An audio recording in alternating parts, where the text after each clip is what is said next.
Now it's time for the Rob Johnson Sports Show, presented by the Legacy Maker Sports Network.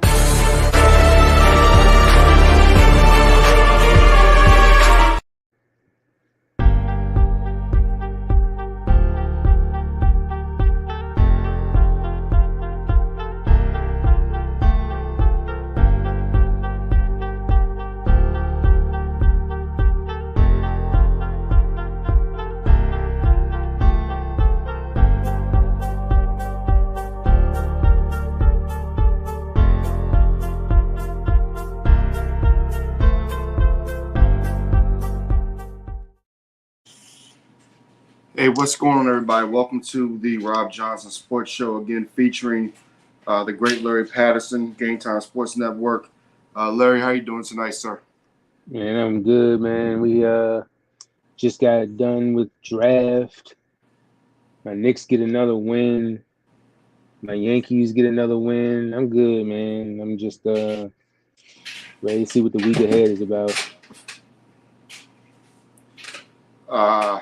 Just bringing everybody in. So let's start talking NBA.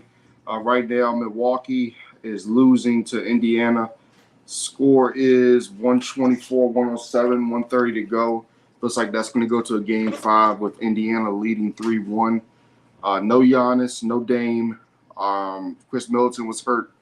Do you think if they get Giannis back, they can get back into this series? They got a chance.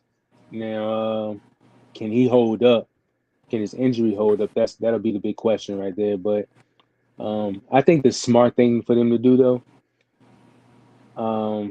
if he's not even close to playing strength, hey man, just get let the season play out and come back next season. You got a whole off season to get stronger, get your injury healed up.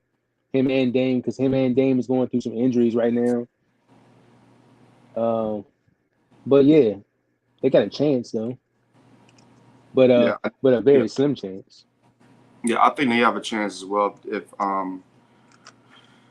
Giannis can come back. But right now, Miles Turner playing a good brand of basketball. I like what Indiana's doing. They caught Milwaukee at a bad time. Now, next series, if they win this, they probably have to play the New York Knicks. We'll get into the Knicks in a second. But going back to yesterday, let's talk first about Cavaliers and Magic. As me and you were talking back and forth, I told you that this series, that's how you're supposed to say it, series would not start until Orlando got back home. And 2 wins in a row, they pretty much blown out the Orlando Magic. The guy that everybody, well, especially a guy like Stephen A. Smith, that's clamored for, and Donovan Mitchell had 18 in the first half, only had 18 total. So just talk about Orlando. Can Orlando pull this off? This is a series where, I give you your flowers on that. Told you yesterday, even before this series started, you said that the series wouldn't start until it got to Orlando. Lo and behold, Orlando blew both of those games. They didn't really get started to the second half yesterday. But you did say that this series wouldn't start until it got to Orlando. This is a series where I feel like all home teams win. And then when it gets to game 7, may the best team win. But when you look at Donovan Mitchell, is this a defining series for him? Because he had issues in Utah. When they were in Utah, they had a good series here, a good series there. And the next thing you know, you come into this series and this Eastern Conference series, game 1, game 2, you win. And then you go to Orlando and you get beat down. Is this defining for him?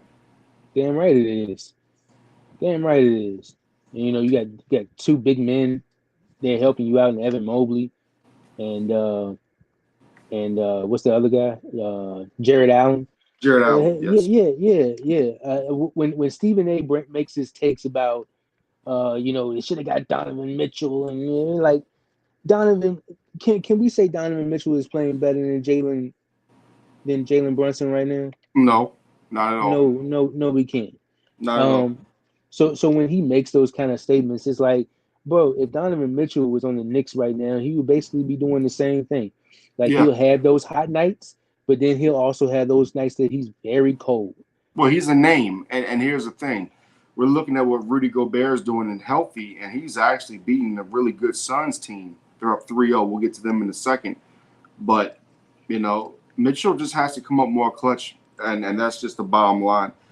Let's go to another team, the bipolar team of the. And I'm not even trying to be funny when I say this. I'm being very serious. It's not a joke when I say that. It's a very serious thing when I'm saying. The bipolar Boston Celtics. They somehow let the Heat win Game 2. The Celtics have a horrendous record at home right now, but they go to Miami and they win 104-84 behind 42 points in the second quarter. Mind you, they led 21-12 after the first quarter.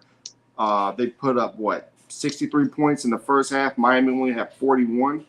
Mm-hmm. They only had 17 points in the fourth quarter to Miami's 23, which kind of it bothers me in a sense because I feel like Boston gets too comfortable. Larry, does Boston need to hurry up and just get this series over? I feel they do. They absolutely do. And I think that's their Achilles heel throughout the whole season. It's like they start fast, but then when it gets down to like that last stretch of the game, they kind of like it's like they're relaxed. Um, so when did they play tomorrow, right? I believe so. Yes, yes.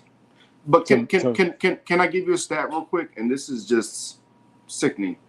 Points off turnovers. Miami had 4. You know how many Boston had? 24. wow. Biggest lead of the game. Miami's biggest lead was 0. Celtics' biggest lead was 29. Mm. Free throws. Boston took 21. Miami took 14. 3-pointers. Miami was 9-28. Boston was 11-37. Rebounds. 43-36. Boston. Assists 22-21. Steals 42. Blocks 6-2. Turnovers 5-12. Points in the paint 42-34 in favor of Boston. So really, statistically, it wasn't a game where Boston dominated, but on the scoreboard, on the floor, they completely took Miami out. Whenever they play tomorrow, they need to continue to keep their foot on the gas because Miami as well. Yes, they do. They do play tomorrow night at 7:30 on TNT, I believe, And on for your TNT. for yourself, this Miami team is not to be played with. That championship quality team. They got the experience. I mean, Boston got the experience too, but they're just not a team to be playing around with. And we saw that in Game 2. So Boston needs to go in and keep that foot on the pedal and just deliver a win tomorrow. Go up 3-1. Just deliver a win tomorrow, man. Yeah. Moving to our next game that happened on Saturday. We're not going to spend too much time on this, but I think that the disrespect of the Oklahoma City Thunder is starting to weigh off a little bit, and the stock of Zion Williamson is going up because we're seeing that without Zion, this Pelicans team is complete and utter trash. And I'm not trying to be disrespectful to a guy like Brandon Ingram. I've seen people on Facebook, I've seen people online compare him to Kevin Durant. The only thing that you can compare him to Kevin Durant with is that they both have a smaller frame. Kevin Durant is a champion. Kevin Durant's an MVP. Ingram doesn't even have the killer instinct, half of the killer instinct that Kevin Durant has. And Kevin Durant doesn't have that big of a killer instinct. But you can see PG come out of PG County, Prince George County, for those who don't know Maryland, come out of Kevin Durant. When it comes to Brandon Ingram, he plays soft like an old school Duke player. I hate to say that, and I don't mean to be disrespectful, but it is what it is. Do you have access to his whole game log on what he did From during the series? yesterday? Give me the 1 whole second. series. I'm just gonna go to yesterday. 36 minutes, 19 points, 4 rebounds. That's unacceptable. I'll go ahead, but go ahead. All right, so let me go to his game log. 19, 18, 12. So that means that in this series he scored 49 points. Let me go to my quick calculator here. So in 3 games, this man who has all this talent in his middle 20s has scored 49 points. He's out. Do you know what the average is? 16.3 points per game. Unacceptable. LeBron's averaging 30, and he's 40, damn near 40. I know Come we on don't now. really. I know we don't like to talk about players. I'm all for players getting their money, but Brandon Ingram is up for a max contract this year, this He'll still get offseason. it. He'll still get it, and I'll tell you why. I'll tell you why. Because he's 6'8", 190. He's 26 years old. And here's the thing about it, right? I do not like the Pelicans organization. I never have. I've never liked the Pelicans organization. Even when he started out with the Lakers, like he struggled. You know, I think Brandon Ingram needs another destination. I think that he needs to go home, meaning he needs to go home to Charlotte. He needs to go home to North Carolina. He needs to play with the Hornets, play with LaMelo Ball. They got the young guy out of Alabama. He needs to go home because I don't like, because it just feels like every year with the New Orleans Pelicans, it's something. It's the reason why they can't get there. Even when they had Anthony Davis there with Rajon Rondo, which was their prime time. I think he got to the second round of playoffs. They never can make a run. And they've got way too much talent. I mean, CJ McCollum's there. He came back from the situation he had. Mm-hmm. You got Alvarado. I mean, you got a bunch of players who can play. But again, Zion not being there hurts them. That's the biggest piece It of the helps his puzzle. value. That's the biggest piece of the puzzle right there. And he's showing why he's so valuable. Well, let's get this comment from Timothy Tyrell here. He's talking about Boston likes to play with their food. Yeah, they do. They do. And and the thing is, when you look at this game, Boston kind of gives me that Pelicans feel, because sometimes I feel like they just play around with the competition. But unlike Boston, New Orleans can't play around. 106-85. 106-85. Can I say something real quick? I don't want to hear no more about Kyrie Irving's off the court antics if y'all are not going to criticize Josh Giddey. I'm gonna get that out the way right. I'm gonna get that out the way right now. I don't want to hear nothing else about no damn Kyrie Irving if I'm not going to talk about Josh Giddey. But anyway, go ahead, man. I just had to get that. I just had to get that out there because I saw his face on TV last night. And, they don't never say nothing about guys like that. But go ahead. Yeah, his situation still didn't get addressed like it should have. But I know that pissed you off too. Yeah. Big But time. yeah, But we won't go there tonight. Yeah, but I'm gonna piggyback off what Charles Barkley said, and about Galveston. Yeah, they deserve that, man. They're not even trying at this point. So I just can't wait till Oklahoma City go ahead and just finish the series. I can't agree with that. I can't agree with that. I'm not going to say they weren't trying. I just think that Oklahoma City's so good. And that guy, Chet Holmgren, man, whenever you have what? How many blocks did Chet Holmgren? He had what? He only had what? 6 points, 8 rebounds, 1 assist. He had 4 blocks. I mean, he's not doing that much because he doesn't have to. Shea Gilgeous-Alexander's out here scoring 24 points. Josh Giddey, even though I'm not a fan of his, he scored 21 points. And here's the thing: a guy like Cason Wallace hasn't even got going yet in this series, really. So you got a lot of guys, man, who can really play. Oh, and by the way, you still got Gordon Hayward on your bench. Yeah. So this Oklahoma City team is legit, man. They're legit. So just saying. Now let's go to the last game of last night, being the Lakers against the Nuggets. The Lakers finally beat the Nuggets, and Jamal Murray is questionable for tomorrow night. That hurts. So I mean, hey, the Lakers have had a lead in every single game, and people can say what they want to about LeBron, man, but he closed that game last night, and and I think it bothers me because everybody talks about, well, LeBron, he's whining and crying. Well, if he didn't show emotion, then people would say he didn't care. I mean, the dude was a billionaire. He's out there damn near 40 years old caring. At least he cares more than the Pelicans do.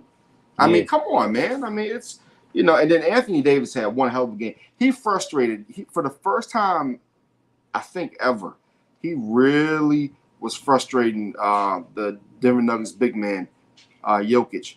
And if Anthony Davis can do that, who knows? If you can steal one tomorrow night and then come back home and get another one, you could have a 7-game series here. I mean, it's looking like a 7-game almost. If they can get tomorrow night, it looks like they can get to a game 7. Hopefully Jamal Murray isn't out for the whole Hopefully not. True. series.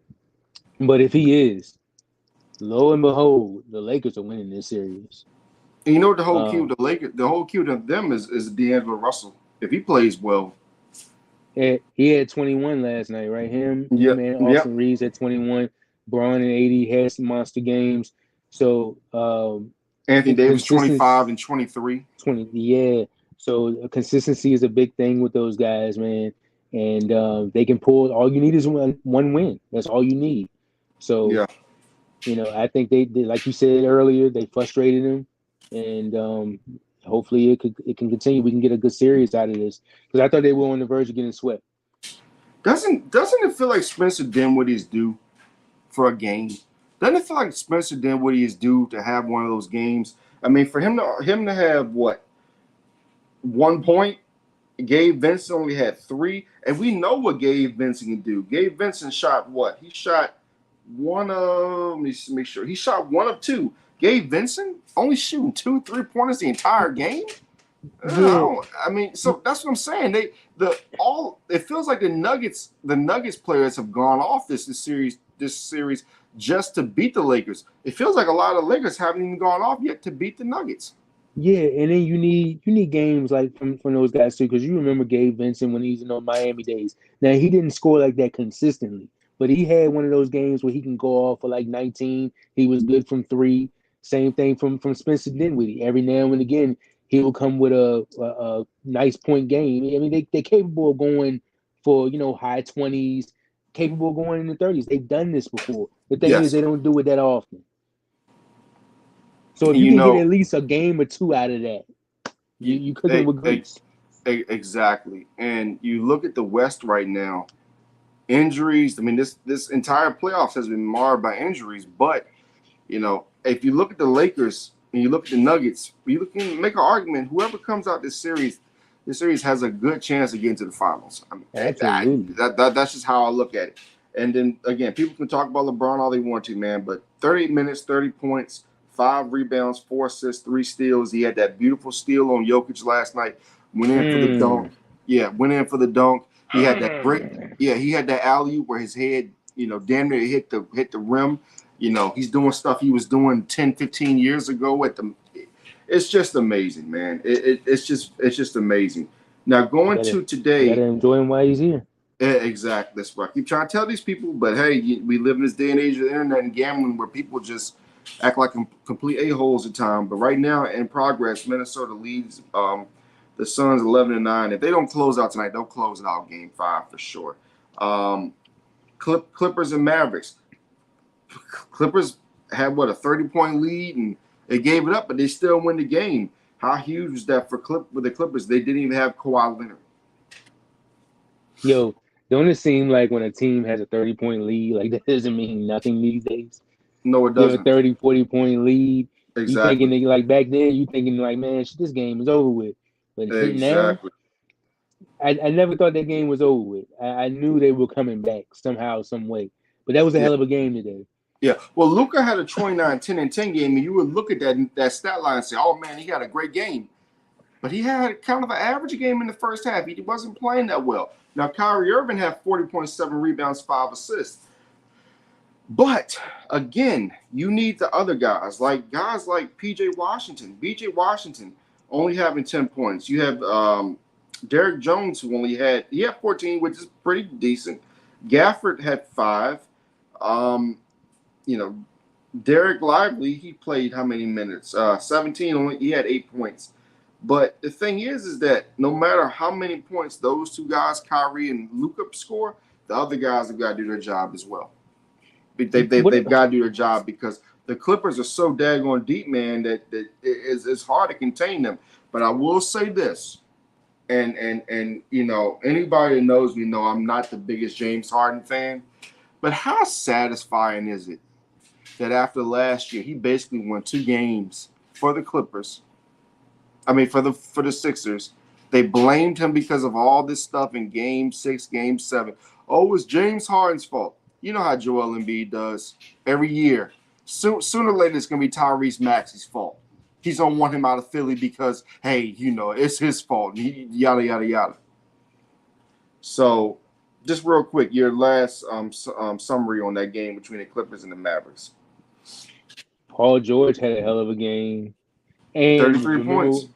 Remember when we were talking about those role players in the last game that we talked about? Mm-hmm. Tim Hardaway Jr.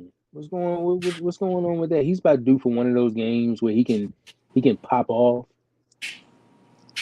He didn't play that because he sprained ankle, so he didn't play. So that was huge.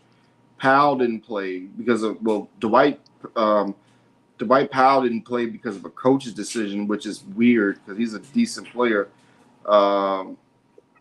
Markieff Morris, I believe that was a coach's decision as well. But you need a guy. Markieff Morris, a coach's decision. These are games that you need them in. Yeah, I mean, look at Dante Exum. Didn't play. He had 2 minutes, scored 0 points. You can tell me Dante Exum can get more than 2 points, get the 2 minutes, man. I know he's had his injury history and all that stuff, but give that guy some more time, man. Gosh, What's his name? Maxi Kleber. He played 21 minutes. He only had 2 points. You gotta get better production than that. Speaking of production, let's go to Philadelphia. Jalen Brunson, the guy who basically everybody questioned. I didn't. A lot of people questioned, why are they putting so many resources into Jalen Brunson? Why is Jalen Brunson this? Why is Jalen Brunson that? Well, just like Ric Flair back in the early 90s when he was the quote-unquote real world's champion, Jalen Brunson, to me, is the real world's MVP. I don't give a damn who they call the MVP. They can call it Jokic. They can call him Shai Gilgeous-Alexander. They can say Doncic. No. I do not see Julius Randle. I see a team that is led by Jalen Brunson. 47 points, 4 rebounds, 10 assists. You know how many points Joel Embiid had? He had 27. He outdueled Joel Embiid today by 20. Talk about the Knicks and Jalen Brunson. You want to talk about a physical game? This has been a physical series, bro. And here's the thing. Philly, even though Joel has had his issues, they're healthy. There are no excuses. But they're going to make them. Philadelphia 76ers and their fans are going to make them. As I said before, Joel Embiid, he's gonna blame Maxey sooner or later. Maxey played 43 minutes, had 23 points, and he was 6 of 6, 6 rebounds, 6 assists. Now, Joel Embiid and Maxey, let's go to their numbers. Maxey was 8 of 21. Embiid was 7 of 19. 3-pointers. Let's go to 3-pointers. Oh, here's a kicker. You're gonna like this one. Maxey was 3 of 9. It's not horrible, but it's not great, right? Guess what Embiid's numbers was from 3-point land? 1 for 6. You make 4 of those, you got 12 points. You make 3. You make 4, you got 12 points. So basically, he had 3, and then he makes what, like a couple more? And let's go to free throws. Yeah, let's go to free throws. Joel Embiid shot 12 of 14 from the free throw line. That means that out of his 27, 12 came from the free throw line. Let's go to Jalen Brunson from today. Let's go to his free throw numbers. Jalen Brunson was 9 of 11. 47 points. So that means 38 of them came from field goals, etc. Jalen Brunson, was he from 3-point land? 2 of 8. So you mean to tell me Jalen Brunson only made 2 3-pointers but still managed to score 47 points? That tells you something. Man, he was electric today. Also, shout out to but before I go to my shout out, when I was talking about Stephen A earlier, I guarantee you Donovan Mitchell ain't having no performance like this. They're losing that game if Donovan Mitchell is in New York. He's not. It's just Jalen Brunson is just something different, bro. And Jalen Brunson went to Villanova. He did. Imagine if you had Julius Randle in this series. Now Julius Randle has been prone to be kind of missing during the playoffs. I think this team plays a little better than Yeah. Well, see, without Julius Randle. see. Here's the thing, man. Here's the thing. Again, Jalen Brunson played in that arena where they were winning games, big time games, right? The Knicks were the only team really going hard after Jalen Brunson. Imagine Jalen Brunson with the Sixers. Well, I'm sorry, Joel Embiid would probably blame him for them not winning, so never mind. Luckily, he went to New York. Yo, Villanova playing the Wells Fargo Yeah, Center? yep. Villanova. Oh, That's that. oh, He listen. Before the series, they talked about how and him and Dante? Devinchenko, Dante Devinchenko, they played in Nova, and they talked about Josh Hart how too. they talked about how, man, they owned that place. They owned that Yeah. place for a while. So yeah, they're so pretty much them playing at Philly is like almost at home. I knew they did, but like, do they still play there now? Or I they? believe so. Yep. Okay, okay, Yep. yeah. Also, shout out to OG Anunoby, man, coming up with the big plays that he's been coming up with, showing up Defense. on the Yep. defense, showing up offensively and defensively. Most important, defensively, the way he defended against Joel Embiid today, with Isaiah Hartenstein fouling out in the third quarter, late in the third quarter, I believe. And then with Mm-hmm. Mitchell Robinson not even playing, the Mitchell Robinson injury, with his status before the game, they said he had a chance to play. He was warming up and then he couldn't go. I thought that was going to hurt right there. And then Hartenstein didn't even catch all his fouls into the third quarter, which was crazy. I'm sitting there watching the game, like, why? Like, Joel Embiid is great at baiting defenders and defiling. So he's Here, very here, good at getting to the free throw line. well, here's the funnier thing about today's game, right? I mean, let's be honest. I mean, Hartenstein, yes, is 7 feet. So, and he's only 25 years old. He's been in the league now almost 8 years. Mitchell Robinson didn't even play today. So, I mean, if you're the Sixers, what are you thinking right now? I mean, you got to know that this is going to be it for you. When it goes to New York, this is over. This series is over. Because this was your chance to get back into it, and you're gonna lose this game with no Mitchell Robinson. Are you kidding me? No Mitchell Robinson, no Julius Randle. Burks is out. I mean, coach's decision. And here's the thing. Go ahead. Boggy had got hurt in like it was like the first or second quarter when Nick Batum he was diving for the ball and he rolled up on his ankle, which it was unintentional. He didn't mean to. He was just going after the ball. But I'm thinking, like, damn, that's another shooter that can possibly make some plays, and then he's out for the rest of the game. But go ahead. I mean, if I'm looking at this correctly, if the Knicks can win this series, then you're looking at possibly Indiana, and that's a rivalry renewed, and I think that would be one hell of a series.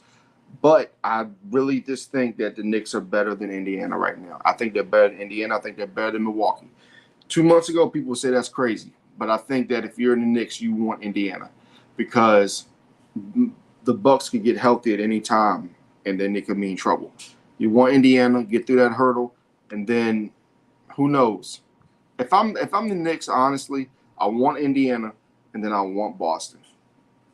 I want Boston because I want to finally just put the big middle finger up to the world and say, look, we are this good. And here's the funny part. I had the Knicks against the Celtics in the Eastern Conference Finals. You did. So And then you had the Knicks beating them. I believe so. Yeah. Yeah. And here's the thing. You see how the way Boston's playing now, and my man that commented on his they said that Boston likes playing with their food. Yeah. Well, I mean, do you really want the Knicks? Do you really want to be playing with the Knicks? As physical as they are, do you really want to?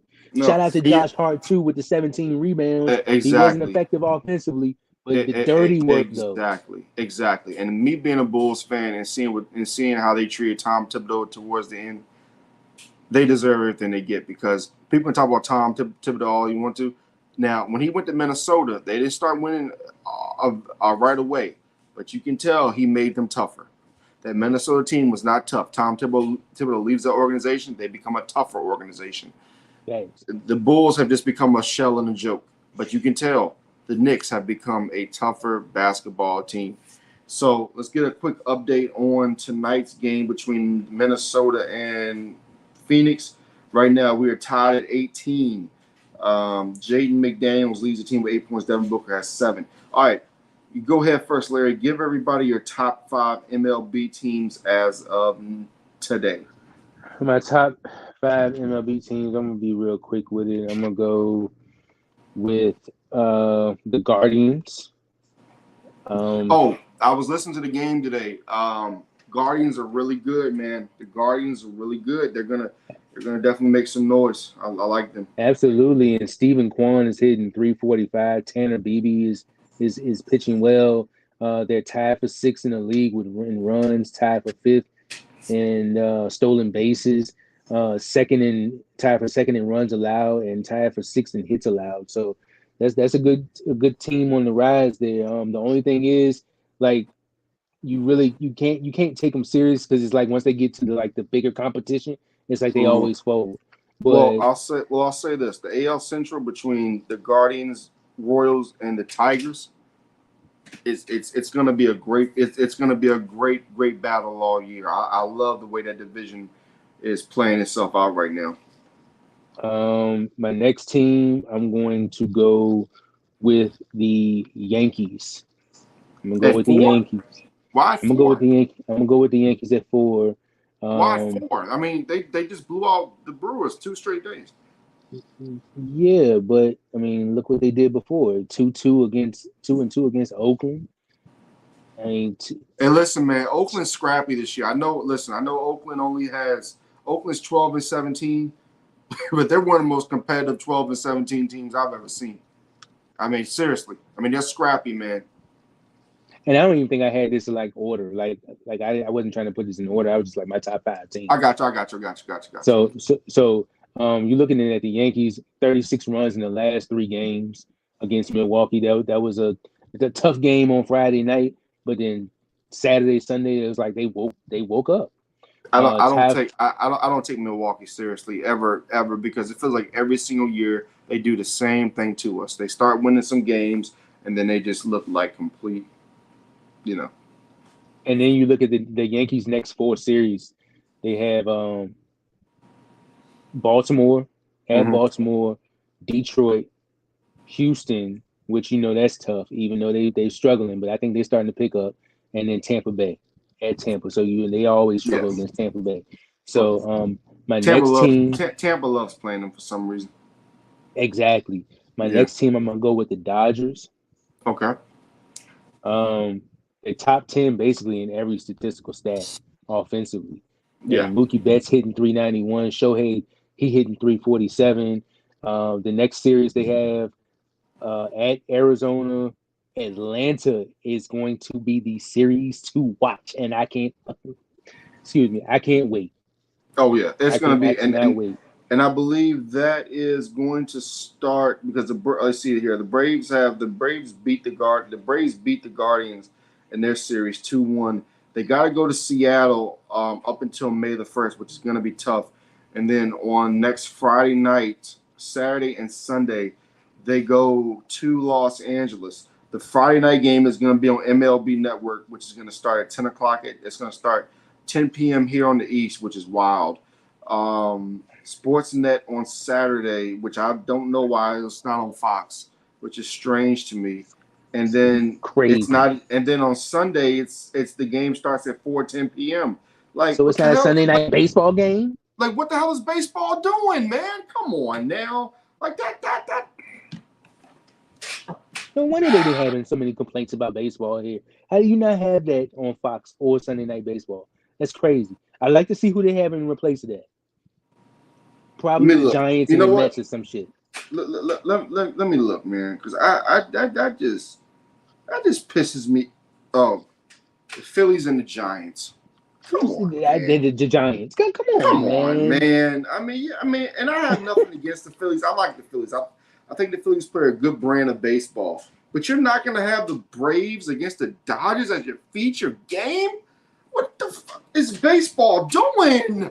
Come on, man. This is stupid. You got your two marquee teams. You're going to have them on MLB Network. By the way, let's talk about the MLB Network. A lot of times when you have those apps and things, baseball, you can't watch it outside the house. You can watch the NFL Network, but you can't watch the NBA. You can't watch MLB. You can't watch hockey.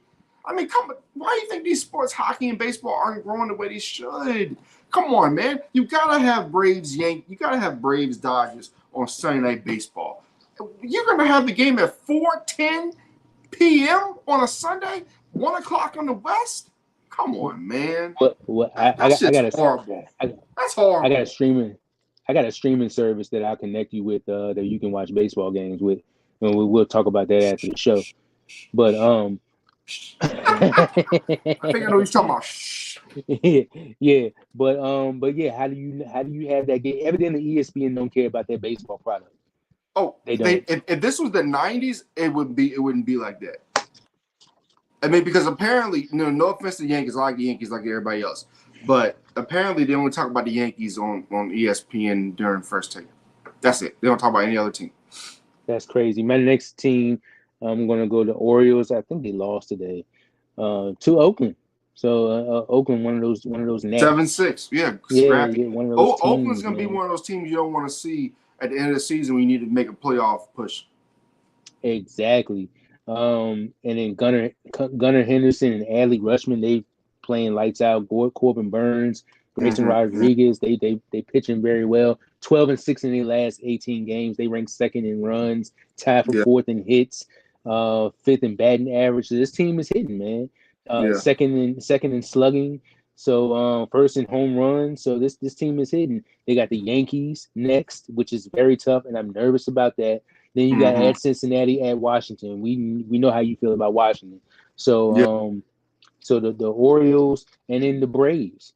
Their last 4 series were against at Houston when they swept them versus Texas 2-1. They swept the Marlins 3-0 and then Cleveland 2-1. So first in runs. And Ozzy Albies is on a 11-game history right now, so that's something to watch. Definitely something to watch. And that's the thing. Acuna's not even playing well right now. So once he picks things up, And that's the beauty of it. You got the whole season to go, so he can come alive at any time. They first in runs, first in hits, first in batting average. The next series they have at Seattle and at the Dodgers, as I told you about before. Then they have Boston, the Mets, the Cubs. Some very tough series coming up. I'm gonna be 100% transparent. I am looking forward to that Cubs series because I believe that the Cubs in the future are gonna be challenging the Braves for the NL pennant for sure. I think those two teams. It's just good seeing those uniforms, the Cubs and Braves. And I don't see the Cubs and the Braves in nationally televised games, which sucks. So. Anyway, remember those old TBS games? Oh yeah, WGNN games, stuff like that. It might still come on WGNN. I just don't watch. But yeah, it was nothing like a Saturday afternoon Cubs, Braves, stuff like that. Bulls on WGNN. But my top 5. I'll go number 5. I go with the Phillies. Even though they're like a game and a half behind the Braves. They're playing really good baseball right now. Then I'll go to number 4, the Guardians. I like the way they're playing. Number 3, I'll go with the New York Yankees. And then at number 2, I'll go Dodgers. And then Braves number 1 for me because the Braves are playing the best baseball. But again, the Braves bats and their pitching does concern me in some ways. And they play some close games this season, but when they get to the postseason, that's when they're gonna have to really turn things on because we understand what the Phillies have been all about. Let me give you guys this baseball. I got the graphic. I don't know why I'm showing Michael Penix, but anyway, I forgot to show you all the graphic for baseball. But yeah, I like the way the Braves are playing, and this baseball season has been very exciting so far. So hopefully we can keep that going. Before we ought to be ashamed of their damn self. Yes, sir. Yes, sir. Before we move on, let me give like a quick update for you guys. The Suns lead the Timberwolves 26-23. And in some NHL news, the Rangers, who lead the Capitals 3-0, are up 3-2. Edmonton plays the Kings later on tonight. Oilers lead that series 2-1. Shout out to Connor McDavid. Avalanche are destroyed the Jets today 5-1. They lead that series 3-1. Vancouver leads the Nashville Predators 3-1 in their series after they won. And my Stars, of course, won last night, beating Vegas, getting back into the series. Now, let's get into some NFL. The NFL draft. Larry, just talk a little bit. Let's see, we've been on since 9:30. We got about 10 minutes left here, about 10 or 20 minutes left here. Talk about the NFL draft, what you like, what you didn't like. Just, let the world know how you feel about the NFL draft. All right, so going through my notes here, and So let me ask you this: what was the best pick of the first round? If you had one pick, the best pick in the first round. I'm not gonna lie. Give me a one word answer, and give me your worst pick of the first round. So what's your team again? The Chiefs grabbing who is it? Xavier Worthy. Xavier Worthy, who ran like almost a 4-1 basically. Patrick Mahomes is gonna have freaking fun, bro. It's gonna be like the rich get richer. Hey, the rich get richer. Hey, you know something? They better not get the Chiefs turf. And you know what's gonna be even crazier? Imagine if they have to move to St. Louis. It would be crazy if they were in that dome. If the Chiefs had to move to St. Louis and they were in that dome, they'd be the second greatest team on turf. That's crazy, man. Yeah. But who's your worst? My worst. I think me and you might have the same person, but I don't know. I don't know how you're gonna go with this. Who's your worst? Give me your worst.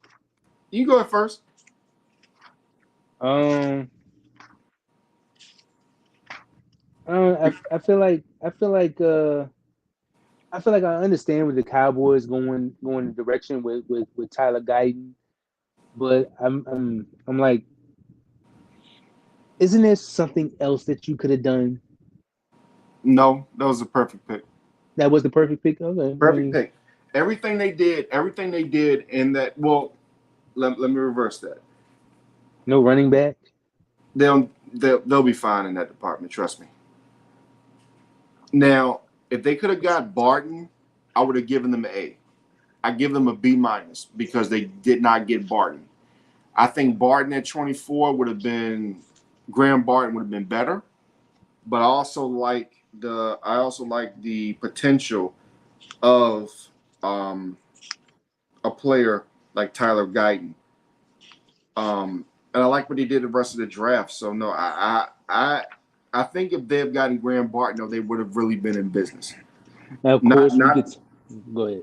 Not the biggest fan of Tyler Guyton, but as you know, as I've told you before, I talk to people. I talk to people of other teams. So I was talking to a guy the other day. He's an Oklahoma fan, and as I told you about Trey Lance a few years ago, talked to a North Dakota State fan. They didn't like his game. They said he wasn't that good. So I trust when I talk to these fans. I talked to an Oklahoma fan. He said he's a dog. He's rarely good on the field. He can run block better than people say he can't. But the Oklahoma students lost a lot of weapons. So he said that basically he's the guy. So I trust when people who follow these teams even more closely than I do. But I would like to have had Graham Barton. But I'm just going to go back to what I said before. The Minnesota Vikings moving up one spot for J.J. McCarthy. I don't understand why people think that he's going to come in and dominate. I just don't understand it. And now you're dealing with the Chicago Bears, who have a really good defense that's getting better. You got a Packers defense who's always good. And don't even get me started on the Detroit Lions. Jesus Christ. Man, I don't. Yeah. Yeah. And with Detroit picking up Terry Arnold, that just adds more to a fuel to the fire right there. So yeah, that NFC North is going to be a very dangerous division. Yeah. I know we criticized. I know we criticized the Falcons pick with Michael Penix, but it's like it's like it was my one of my worst. But it's like you kind of can understand it if you're looking at it long term. It was an excellent pick. But as me and you discussed, could the Falcons play chess when everybody's playing checkers? Meaning, could they trade this pick? Meaning, could they end up trading Michael Penix for ones? Could they trade Kirk Cousins soon? Who knows? But I think it was a great pick because if you think about it, you know what? In fact, let me go to Atlanta. I want to talk about the Atlanta Falcons a little bit because I think a lot of people kind of misconstrued everything with the Atlanta Falcons this past year, meaning this, right? So the Falcons in their last 5 games were 1-4. You know what their record ended up being? 7-10. This is a 7-10 team who had no business being 7-10. Now, mind you, I'm gonna go through their schedule. They beat the Panthers 24-10. They beat the Packers now. The Packers 25-24. They lose to the Lions 20-6. They go to Jacksonville, get beat 23-7. They beat the Texans. Right? They lose to the Commanders 24-16. They beat the Buccaneers, who won a playoff game 16-13. They lose to the Titans 20-23. They lose to the Vikings 31-28. And a lot of times that team was tired because that offense sucked. They go to the Cardinals. They lose 25-23. They beat the Saints. They go to the Jets. They win 13-8. Again, they play Tampa, lose 29-25. They lose to the Panthers 9-7. You beat the Colts 29-10. Remember, this is a Colts team. They get the playoffs. They're going to be a little bit dangerous. You go to the Bears. You lose 37-17. And then the final game, the team doesn't even care anymore. You get blown out by the Saints 48-17. You can name games there. If they just had a quarterback, they win those games. They make the playoffs. They win the division. Yeah, you're right. The Buccaneers were 9-8. They could have easily won this division. So it's a smart move because the Falcons have decent defensive players. They have really good offensive weapons. And the thing is that if Kirk Cousins gets hurt again, you need that true backup. Because what happened? What's happened to all these teams in the past now where their starter went down or their really good quarterback went down? They didn't have a backup. Michael Penix is ready to play now. So let's just say Kirk Cousins does go down. Let's say Kirk Cousins plays the first 6 games and balls all like he did before, right? And then Michael Penix comes in and just absolutely kills it. One of those guys will trade bait. So if the Falcons play this the right way, as I said before, you go in to the season, the preseason, and you feature Michael Penix. You throw the playbook at him. You allow him to do everything. Make him look good, because who knows? Next offseason, you could get a whole lot from Michael Penix, especially if Spencer Rattler doesn't work out in Vegas, because we don't know how good Gardner Minshew is going to be. We all know that Gardner Minshew is that quarterback who comes in and plays well. He comes in and does a job, but he's an elevator for the next quarterback. So who knows? The Raiders just might throw a couple firsts at the Falcons next year. Who knows? You want to talk about their draft, the rest of their draft after Michael Penix? You want to talk about you talk about the Falcons? All right, give me 1 second. Let me check. Let me get them real quick. Teams, because I have all the teams right here. Let me go to here. So we got Michael Penix in the first round. They get Roque Oroho. He's a defensive tackle out of Clemson. He's raw, but he can play. This is the one I like right here. Very underrated pick here. I got this guy in the first round. Well, I didn't have him in my mock draft, but I said that he could be in the first round, but he's gonna be very good. Braylon Trice out of Washington, edge rusher. He popped off my screen every time I watched him play. Brandon Dorless, defensive tackle from Oregon. You got that's gonna be the one right there. Yep. J.D. Bertrand, linebacker out of Notre Dame. Then you get Chase McClellan, running back from Alabama, really good player. Casey Washington, Illinois wide receiver. And then Zion Logue from Georgia. So for me, when I look at their draft, they did a good job. They did a really good job. They did a lot of good things. So you can never have enough quarterbacks. Even though you paid Kirk Cousins 180 million. If you think about it and you look at the Broncos, Russell Wilson's contract was a lot more. Guarantees, blah, blah, blah, more money. So really with this Kirk Cousins deal, you can get out this thing in a year and a half, 2 years. And it won't hurt you too much because of the cap number. Because remember, it's 180 million, but it's 100 million guaranteed. So and we don't know the details of the contract. It could be certain languages. If you get hurt, if you don't perform, do this, do that. So we don't know what the language is in that draft for that contract. So if you are Kirk Cousins, you got to come out and you got to perform. You got one playoff win. You don't get the benefit of the doubt. Sorry. Another team that I thought did really well, the Rams. Oh my God, yes. That's 2 straight years, Sean McVay. As I told you before, this man is a draft specialist. He's been a specialist at drafting talent, but for what he's done in the past 2 years, I know we haven't seen these guys on the field yet, but you picking up a Jared Verse and you picking up a Braden Fisk, and then you picking up a Blake Corum to match with my man, the running back that's already there. Yeah, and I'll be on, and I will be 1,000% transparent right here, right when I say this. When I saw that the Rams picked Blake Corum, my mouth went wide open. I could not. I was in complete and utter shock because that guy on that team is going to be trouble. And you're talking about Kyron Williams, who had a really good season. Oh my God! Before he got hurt, he had 228 carries, 1,144 yards, 4 touchdowns before he got hurt. But Blake Corum is just the type of running back that they would have. And and again, to be even more transparent, I'm surprised the 49ers didn't try to get him because he's the type of running back that the 49ers would have. But I like the move there. Or the Ravens. Or the Ravens. I totally agree. Now, Joshua Carty plays kicker. I know a lot of people say, oh, it's a kicker, whatever. No, he's a really good kicker.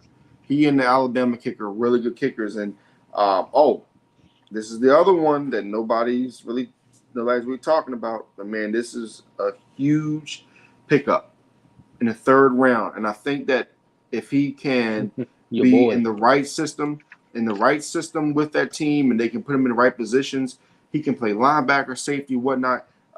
Cam Kitchens out of University of Miami.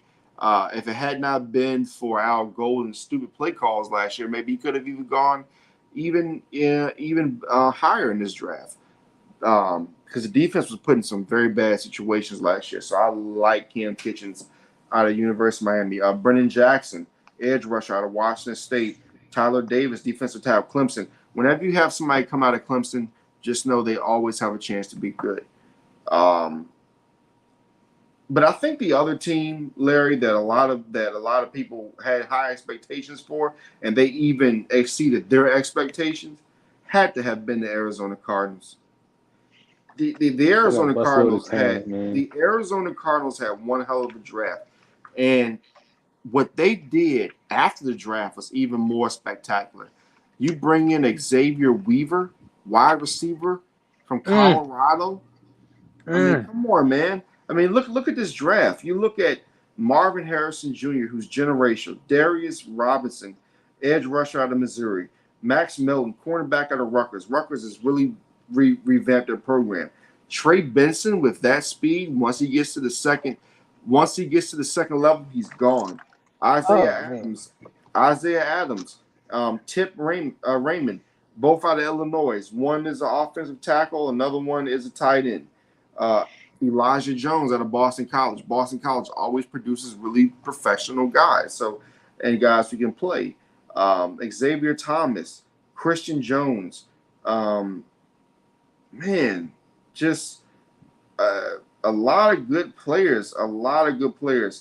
And then you get Tahan Palmer, 6'2", 210 out of University of Alabama, Birmingham. And then you get Jaden Davis, cornerback out of University of Miami. He kind of underachieved at Miami, but I think that he can do some good things in the league. He brings that speed, especially to your special teams. So, yeah, those are teams I'm looking at, man. And what do you think about the Commanders? What do you think about their draft? What do you think? Do you think they did the job during their draft? I think they did. I think they did a good job. When you look at, they got the quarterback, and then you get Jason Newton, one of my guys that I liked, coming out. So you get him. You pick up Mike Sanderstall out of Michigan. He's got that experience. The winning experience there. You pick up a Ben Sinnott, tight end from Kansas State. The one I liked the most was Luke McCaffrey, come out of Rice, because he was better than a third-round pick. I was just about to get to him. So I feel like he's going to be a low key dog for real. I think it's going to be bigger than low key. I think that because he has world class, he has speed like his brother. He has speed like his brother. And as I was talking on the Snowman show yesterday about like Ed McCaffrey, Christian McCaffrey, Luke, man, these guys play ball. They know how to play football. They know how to do things on the field. So, overall, I think this draft was one of the better drafts I've ever seen because I didn't see a lot of bad players. Again, the whole J.J. McCarthy thing is still baffling because I think he should have been second round. Maybe he goes somewhere. Thanks for reminding me. Without you even saying anything, I'm gonna tell you a team right now, and I'm not comparing it to Washington, but Drake May better be very careful because Joe Milton is not gonna go down quietly. Joe Milton, I'm not saying Joe Milton's better than Drake May. I'm not saying that. What I'm saying is that Drake May better bring the noise. He better be ready to work, which I know he will, and he better be ready to compete because Joe Milton is not going to let him just run over him in practice. And speaking of that, the Patriots, Jalen Polk, wide receiver out of Washington. Absolutely. Great pick. Katie Wallace, offensive tackle from Penn State. Landon Robinson, offensive guard from Texas A&M. Joe Milton, as I've said before, you had Jaheim Bell, Florida State tight end, who's a receiver / tight end. But my favorite pick from the Patriots, and I think that this guy is going to have the ability to do some great things. Especially, he made the quote saying, "Look, basically, I'm about ball." He said he basically, I'm paraphrasing. He said people in wheelchairs are going to stand to watch me. Javon Baker, wide receiver, UCF. I'm telling you, if they give the young man a chance, he'll be able to do some good things. Go back and look at his tape, folks, if you haven't seen it. I think that the Patriots are not going to be all the way back this year, but give it 2 more years. Continue to build. They still have a really decent defense. Their head coach is a defensive-minded coach. Let them continue to build. The Patriots will be back sooner or later. The Jets are not going to be here forever because they're going to be in Cap Hill very soon. The Dolphins, who knows what their future is going to be because eventually they're going to probably have to trade Tyreek Hill or trade Jalen Waddle because they can't keep all that offense. And the Buffalo Bills, we don't know if Josh Allen's going to be happy in 2 or 3 years. So just keep that in mind. The Patriots, ladies and gentlemen, will be back. Speaking of, I do agree with you.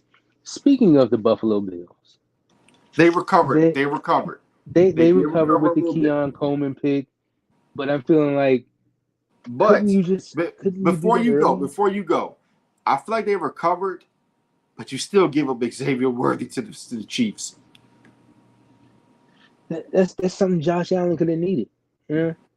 But here's my thing, and I agree with you why you say they recovered because you pick up a Keon Coleman, a big body receiver, which I feel like that's something that Josh Allen needed. But here's the problem. He needs that big body. But here's the problem. You go through their draft. Now, Dwayne Carter, not Lil Wayne, but Dwayne Carter out of Duke. He's a really good player who went in the third round. I like that pick a whole lot. I think that was a good job by them scouting wise. Here's the problem: you only pick up one receiver. The rest of that was your only receiver was Keon Coleman. So, we will see. We'll see what the Buffalo Bills are going to do here. One thing I But do. Go ahead. My bad. I thought you. no. I was just going to say I don't think this is a rebuilding year, but if because still got Knox, so we'll see. We'll see with Buffalo. I think as far as their run game, they picked up Ray Davis from Kentucky. I like him. He's a good And player. then I want to say they picked up Frank Gore Jr. undrafted. Undrafted, yes. But see, here's the thing. I know people say he's a dog out of Southern Miss, and I get that. He ain't his father, man. He's not his father. Frank Gore had, I don't know, 2-3 ACL injuries. That guy was like fourth on the depth chart behind great players. Frank Gore is different, man. And Frank Gore's struggle ain't his son's struggle. And I think that's what we miss sometimes. Like his struggle ain't his father's struggle. Now, let me ask you this: You're right. What do you think about the Chargers? They got Joe Alt, which I think was an absolutely great pick. They get Ladd McConkey out of Georgia, another good pick. You get Junior Colson. You get the defensive tackle Justin Agube out of Alabama. Let's see, got some other decent picks. They got Brendan Rice, Cornelius Johnson, wide receiver from Michigan. I think it was an okay draft. I don't think the Chargers are going anywhere this year, but I think it's a good start. But I just don't believe in Justin Herbert. I know, and it's funny to me how I believe in him, but at the same time, he puts up good numbers. But you watch him all the time in the AFC West. He puts up good numbers, but he just doesn't have that. You know what I mean? He doesn't have that Patrick Mahomes. He doesn't have that old school John Elway in him. You know what I mean? For a guy who does a lot of commercials, he doesn't put up a lot of wins. Just saying. I'm just saying. I'm just saying. Joe Alt pick.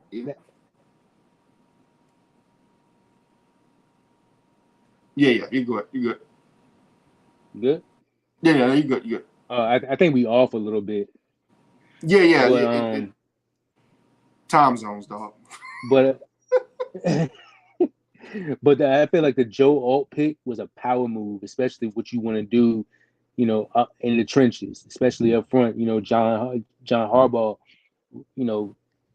cements his style from the run game. He wants to run the ball. So, him, I didn't think he was going to go Joe Alt. I thought he was going to go, receiver. But him going Joe Alt was definitely a Harbaugh move. And then you pick up Ladd McConkey, which you can put him out wide, you put him in the slot. Definitely a move right there. I can see right there. And then you pick up Junior Colston, somebody he's familiar with. A leader. So, yeah. So I see where he was going. Cam Hart is going to be the pick right here, I feel like. That's going to be the ball right there. Now, here's the thing. He wants to run the ball more. Will Justin Herbert like that he's running the ball more? Will that cause friction in the building? I don't know. It might. I don't know. It just might. Might. Because if you look at it, I know they don't have no big name receivers right now, but like, who's it? Josh Palmer is like your biggest receiver right now. Yeah. So you can kind of almost see where they want to go, and you don't always have to have like the biggest name receiver. Exactly. But for what they're trying to do, if hey man, if the run game is going to win you games, it's going to get you to the next level. Hey, if I'm Herbert, I'm still getting paid. Shut your mouth. Do what you got to do, man. Hey man, some people got egos though, man. Some people don't. Some people got egos. Yeah, we'll see. Yeah. I feel like the Steelers did a good job too. They did. And now, before we get to Pittsburgh, there's one name that I actually love off this board. that I feel like he didn't get enough respect, and that was Jermaine Burton, wide receiver from Alabama. Every time I saw him, he was making plays. And for him to go to Cincinnati, that tells me one or two things. One, the Bengals are really trying to build a wide receiver room, or two, somebody's about to get traded. Somebody's Yeah, about to get traded. yeah. They picked up like 2 wide receivers last year in Yeah. the draft. I think they flashed a little bit, but Hmm. yeah, I feel like somebody's on the move, and it Now, ain't Trey Hendrickson. yeah. And now before we get to the Steelers, I want to talk about another team that I think Ab did an absolutely great job. Darius Manasu in the 6th round, Tyrone Tracy, running back out of Purdue, Theo Johnson, tight end out of Penn State, Andy Phillips, cornerback out of Penn State, and my personal favorite, a guy who should have won in the 1st round, Tyler Nubin, safety out of Minnesota, and Malik Neighbors. The Giants did a heck of a job, and they did not reach on J.J. McCarthy, which to many Giants fans thrill. Thank you. Only one piece of the puzzle that needs to be pieced together. Daniel Jones. Yeah, yeah, Yeah, no definitely. excuse now. No, sir. Now let's go to Pittsburgh. Let's talk about what they did. Troy Fonu, which I've already told you, he's a future Hall of Famer in my opinion. Zach Frazier, center out of West Virginia, he's gonna probably start right away. You get a Roman Wilson who did not get many balls in Michigan, but is a decent wide receiver. Peyton Wilson, linebacker out of North Carolina State. Him and Patrick Queen are gonna make people hurt for days. It's gonna be like that show Ballers back in the day where you getting hit by the linebackers and you gotta take shots every day. Man, you gotta go against Patrick Queen. You gotta go against Peyton Wilson. That is just absolutely ridiculous. That's I, crazy, man. I was so hurt when Denver didn't take him. Like I Of know course there's they the did. injury concern and the size, but I'm like, man, that's a dog, man. Oh, most definitely. Sean Payton was worried about his Patrick Mahomes comparisons and stuff. Which I told you it And was a then true. Roman Well, I Wilson's told gonna you it be a was a true dog. quote too. I actually heard it out of his mouth today. I was like, really? Like I had heard like 3 audios of people saying that it was real. And then I actually heard out of Sean Payton's mouth, and I'll still give him the benefit of the doubt on that. I'll still give him the benefit of the doubt. But no, you're saying Roman Wilson's a good receiver as well. You agree with that? Yeah, I feel like Pittsburgh. They always find those receivers. Mm-hmm. Not just pass catchers, but they can do other things too. The blockers. Doing the dirty work, that type of Yeah, thing. He coming from a run first system, so Pittsburgh they're gonna want to run the ball there. So yeah, I feel like he's a great fit for what they're doing. I got an idea for you. If Roman Wilson becomes a really good player in Pittsburgh, you know his celebration can be, right?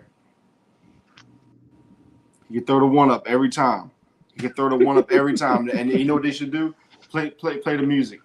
Yo, I just gave y'all at Pittsburgh. I just gave y'all free game. I just gave y'all free advertisement. I just gave Hey, y'all man. shout out to Alta Vista High School. They were kicking Prince Edward's ass this past year, and they played the Roman Reigns music. And I'm up there, I'm filming, and I'm looking around. I did just like this.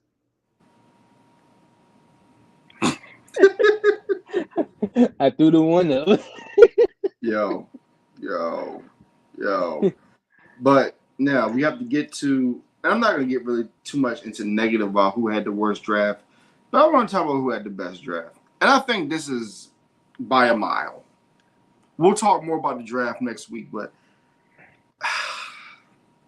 I think who won the draft, it's very apparent. It's not even close.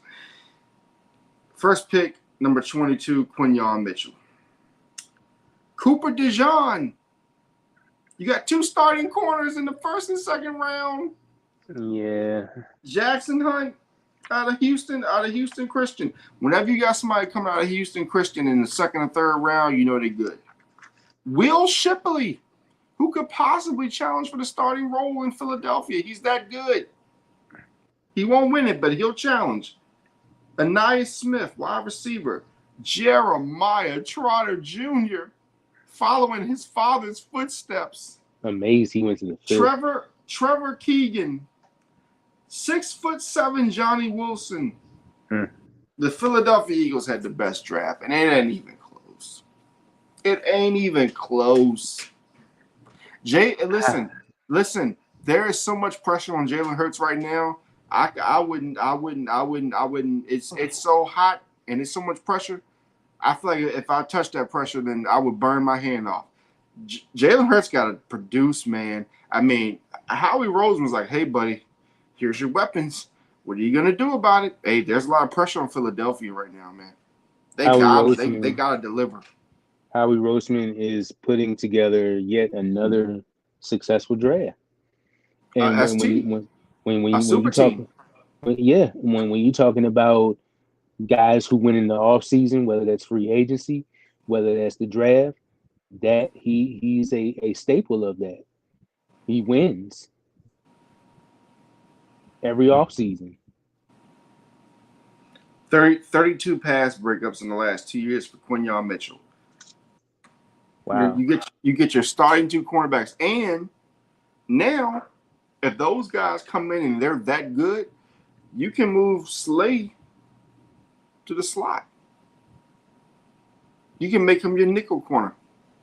Hell, you can move him to safety. Or you can put Darius Slay on one side, put Mitchell on the other side, and put DeJean as safety. Yeah. Possibly corner. Yeah. I mean, listen, man, the Eagles are legit. And there's no reason why they should not be at the top of the NFC East. But as we've seen, you don't win games on paper. And the pressure's on Jalen Hurts, buddy. Yeah, it's if he doesn't produce, if he doesn't produce, could be something. Well, ladies and gentlemen, we're at 10:40 p.m. Eastern, 7:40 on the West Coast. I believe it's 7:40 on the West Coast. Larry, let the world know how you feel, buddy. Last segment of the day. So for those who don't know, the Broncos are my team. You know, I love these idiots so much. I continue to keep rooting. Did you say you love these idiots so much? I love these idiots so much, man. Just something's wrong with you, man. All the things that they do, you know, I still stick by their side. Stick beside them. Stick beside them. Stick beside them. Just like those Dallas Cowboy fans, you know, not. I don't know if you want to stick beside them that much. Don't do yourself like that. But here's the thing. So I was reading an article on the Score, and then do we take these things serious? You know, reading all these articles on how these writers rank teams drafts and all this other. No, we don't take it very seriously. But we do pay attention. We do watch. We do listen. So a nameless writer wrote on the Score app. Yeah, they were reviewing the team's draft picks.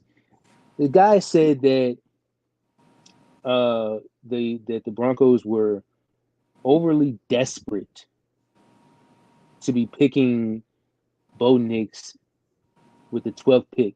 Now I get it. The 6th quarterback being picked at 12th. I get it. But you look at this. You look at the possibilities of this. This is why you can't make everybody happy, and somebody's always going to have something to say. If we trade just about all our assets to move up to get Caleb Williams and Jaden Daniels and possibly Drake May, we're going to have to move draft capital. We're going to have to move a player or something like that. Exactly. You're going to say, oh, Denver did way too much just for one player and such and such. You know, they're going to be complaining about this. If we traded up, you know, a spot just to get Michael Penix. Oh, he's not ready. He's gonna have to sit a year. Why would they do all this just for Michael Penix? And same thing for JJ McCarthy. If we don't select a quarterback at all, oh, the Broncos are stupid. They needed a quarterback. They don't select them. They don't select any quarterback. You had Spencer Rattler in such and such round. You know, then if we do pick Spencer Rattler, the Broncos had all these quarterbacks in the first round, and you wait till you get Spencer Rattler. Spencer Rattler win the fifth round. Yeah. It's like damned if you do, damned if you don't. Exactly, my man. What, Exactly. what do you want teams to do? I mean, if the goal is to get a quarterback, the goal is to get a quarterback. Now I know there's value there, all that type of stuff. But you draft for need, you draft for scheme. And if that quarterback is a need and he's there for this scheme, then hey, you pull the trigger, man. But that's why I don't get. This is my first time really getting really over emotional about what these writers be writing, because it's like damn if you do, damn if you don't, man. It's just pisses me off. It pisses me off. And what do you want us to do? If we don't select the quarterback, then what? You laughing now? It's about to get my meter from going up. So that's why I'm gonna go ahead and get the floor to you, bro. No, man, I'm crying. I'm crying because from me to you, they got me emotional, dog. They got me emotional, man. Because anyway, no, just playing with you, dog. But look, I totally understand. I feel you. Like Bo Nix, I think is gonna be decent. You got Troy Franklin's coming in, former teammate. So man, definitely. So I was gonna go really deep tonight, but I'll be honest with you, I'm thirsty. And I want some popcorn. So I'm not gonna do that tonight. So because I need to, I gotta be up a couple hours like you. But what I was gonna say, ladies and gentlemen, tonight is this. Basically, in my tell the world how I feel. You can be really up today and really down tomorrow. Make sure you speak to the janitor, because one day you could be mopping floors your damn self. Make sure that you tip. Make sure that you treat people the way you want to be treated. We're not perfect. We're all human, right? We make mistakes. Sometimes we get up in life and we think we're this and we're that. But what you got to understand is we all bleed the same way. We're all going to go the same way one day. As I said, you can be really high today and really low tomorrow. You can be the baller today and be the broke one tomorrow. So life is what you make it. True. But you also have to remember that, put yourself in the position of somebody else. Know that your life could be really up or really down. So just cherish it. Treat people the way you want to be treated. And like I said, speak to the janitor. Speak to everybody with conviction. I had a situation. The thing is, Larry, I've had situations because like me, we do this sports stuff, but we do things outside of sports to make the money, bring in the bacon, as they would say. And you get looks sometimes. People look at you like, "Oh, you're nothing, you're trash," and all this other stuff. You know how many times I really want to tell people, "Do you know you know who I really am? You know what I really do?" I'm like, people look at me sometimes and think, "Oh, this guy's nothing." I'm like, I'm on the brink of being great. I'm on the brink of being great. There are so many people out there who are on the brink of being great. Do you know how many people you go into a gas station and talk to or see and you judge, not knowing that person has a master's degree, a doctorate, but because they fell on hard times, they're working at a store? So don't judge people just because you think you know what they got going on. Just understand, you only can see what you think you see. There's a lot of people out there who have better credentials than you and who are better than you. They just don't act like that because they're not a complete jackass like you are. That's the word of the night. Last word, Larry. I love it. Hey, I keep it. Hey, listen. Hey, look. Hey, man. Hey, check this out, right? Funny story. I cut a promo in the church today. Yo, I cannot believe, because like I was doing my work stuff, right, and I went to an empty church where I was just doing my little walk around, stuff like that. I cut the greatest promo of all time. I didn't record it. Damn. Listen, if you all want some real entertainment, like go to my Rob Johnson entertainment page. I'm gonna start doing more work on there. I'm gonna start doing like wrestling promos again. It's gonna be good stuff. But anyway, you go ahead with the last word, Larry. Tell people where they can Hey, find man, you. treat Tell people people where they can right. find you, etc. Treat people right. Love people, man. And if you want to find me, I'm on Game Time Sports Network on YouTube, Facebook, Instagram, Game Time 365 Sports. And love everybody, man.